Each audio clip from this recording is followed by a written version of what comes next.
சற்று முன் வெளியான முக்கிய அறிவிப்பின்படி பணியில் இருந்து விலகிய பிறகு பிஎஃப் பணத்தை எடுக்கலாமா? விதிகள் கூறுவது என்ன? செய்தியை முழுமையாக கேட்கறதுக்கு முன்னாடி நம்ம சேனலை சப்ஸ்கிரைப் பண்ணலாம். சப்ஸ்கிரைப் பண்ணிக்கோங்க. மறக்காம பெல் பட்டனை கிளிக் பண்ணிக்கோங்க. அப்பதான் நம்மளுடைய அப்டேட்டட் நியூஸ் உங்களுக்கு உடனுக்குடன் வந்து சேரும். தமிழகத்தில் பணியாற்றும் அரசு மற்றும் அங்கீகாரம் பெற்ற தனியார் துறை ஊழியர்களுக்கு ஊழியர் வருங்கால வைப்பு நிதி அமைச்சகம், அதாவது EPFO, employee provident fund organisation பல சிறப்பு பலன்களை வழங்கி வருகிறது. குறிப்பாக ஊழியர் வருங்கால வைப்பு நிதி அமைச்சகம் ஊழியர்களின் மாத ஊதியத்தில் இருந்து குறிப்பிட்ட தொகையை பிடித்தம் செய்து அந்த தொகையை பிஎஃப், அதாவது ப்ரொவிடென்ட் ஃபண்ட் கணக்கில் வரவு வைக்கப்படும். இந்த பிஎஃப் பணம் பிஎஃப் கணக்கில் இருக்கும் வரை அந்த தொகைக்கான வட்டியும் வழங்கப்படும். இந்த பணத்தை ஊழியர்கள் எப்போது வேண்டுமானாலும் எடுத்துக்கொள்ளலாம். ஒருவேளை ஊழியர்கள் தங்களது பணத்தை எடுக்கவே இல்லை என்றால் வட்டியுடன் சேர்த்து கூடுதல் தொகையை பெற்றுக்கொள்ளலாம். மேலும் அவசர தேவைகளுக்கு பணம் எடுக்க அனுமதி வழங்கும் இபிஎஃப்ஓ ஊழியர்கள் தங்களது பணி காலத்தின் போது பிஎஃப் தொகையை எடுக்க விரும்பினால் அதற்காக விண்ணப்பித்து பணத்தை பெற்றுக்கொள்ளலாம். பிஎஃப் பணத்தை அவசர தேவைகளுக்காக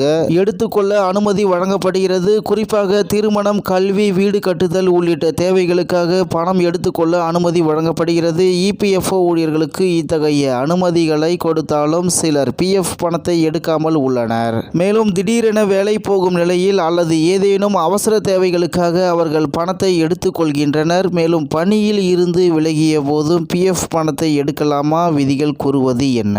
ஊழியர் வருங்கால வைப்பு நிதி திட்டத்தில் பயனர்கள் தாங்கள் பணி செய்யும் இடத்தில் இருந்து வெளியேறிய பிறகும் பிஎஃப் தொகையை எடுக்க அனுமதி வழங்கப்படுகிறது. ஆனால் அதற்கு சில விதிமுறைகள் உள்ளன. அந்த விதிமுறைகளின் அடிப்படையில் தான் பணம் எடுக்க அனுமதி வழங்கப்படும். பொதுவாக ஊழியர் தான் பணி செய்யும் இடத்தில் இருந்து வெளியேறிய பிறகு 2 மாதங்கள் கழித்து தான் பணம் எடுக்க அனுமதி வழங்கப்படும். ஆனால் சில சமயங்களில் இந்த விதிகளில் விலக்கு அளிக்கப்படும். உதாரணமாக இபிஎஃப்ஓவில் பங்களிக்கும் ஊழியர்கள் வெளிநாட்டிற்கு இடம்பெயர்ந்தாலோ அல்லது பெண்கள் திருமணத்திற்காக தனது வேலையை ராஜினாமா செய்தாலோ காத்திருப்பு காலம் தள்ளுபடி செய்யப்படும். இத்தகைய சூழல்களில் பயனர்களுக்கு உடனடியாக பணத்தை வழங்க அனுமதி வழங்கப்படுவது குறிப்பிடத்தக்கது.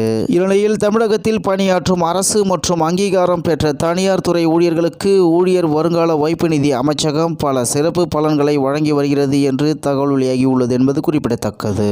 இத்துடன் இன்றைய முக்கிய செய்தி நிறைவு பெறுகிறது. மேலும் இது போன்ற செய்திகளை உடனுக்குடன் தெரிந்து கொள்ள ஆர்கே நியூஸ் தமிழ்நாடு சேனலுடன் இணைந்திருங்கள். நன்றி, வணக்கம்.